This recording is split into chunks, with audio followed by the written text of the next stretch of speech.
Eager to get out? The Right Honourable Boris Johnson MP.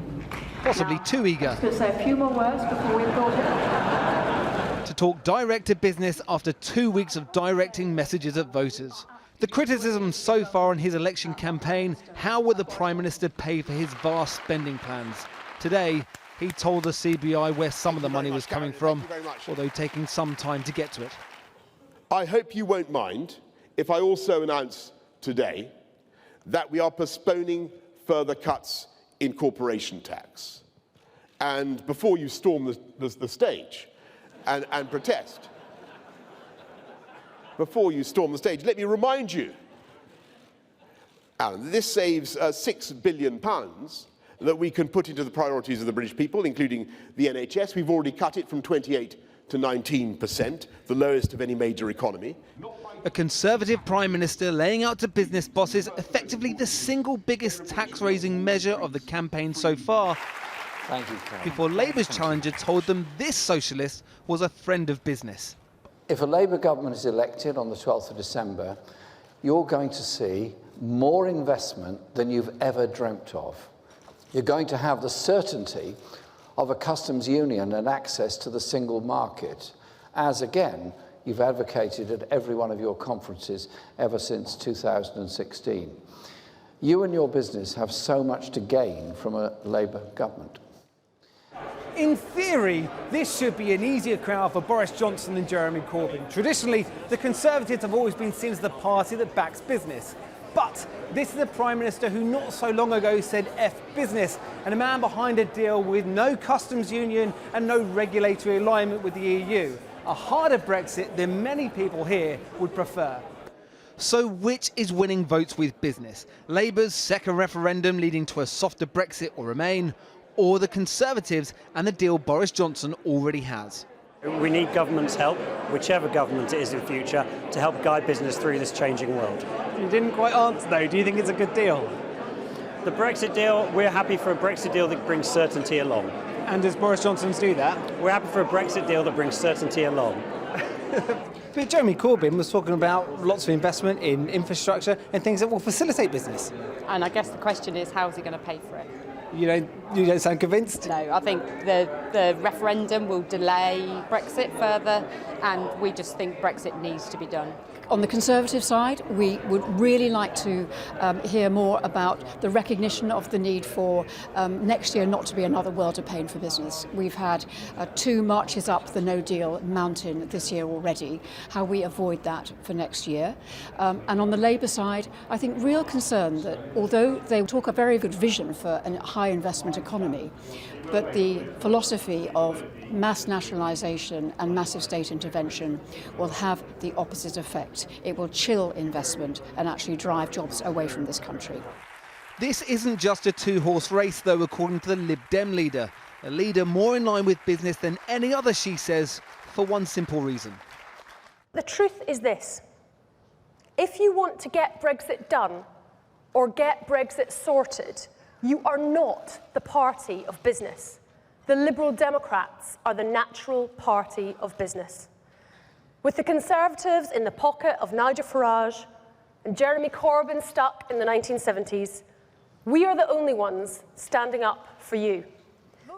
Important about this speech, not just what she said, but how many stuck around to hear it.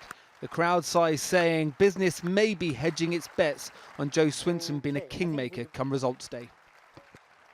Well, we did ask the Conservatives to put up a minister to discuss their economic policy, but no one was made available. Joining me now, though, from South West London is the Liberal Democrats' Deputy Leader, Ed Davey. Ed Davey, when you think about Labour's free broadband and, Conservatives spraying money around on the NHS, you're being outspent by both left and right, aren't you? Well, I don't agree with very wasteful spending plans that are not properly costed. The Liberal Democrats do have some ambitious spending plans, but they're properly costed. For example, we have some very big capital investment programmes for our infrastructure. That's with sensible capital borrowing. And on the current account side, we have some really good investment into our schools and training. but we're paying for on it. that, And when we just publish on our that, manifesto, though, people will see those costings.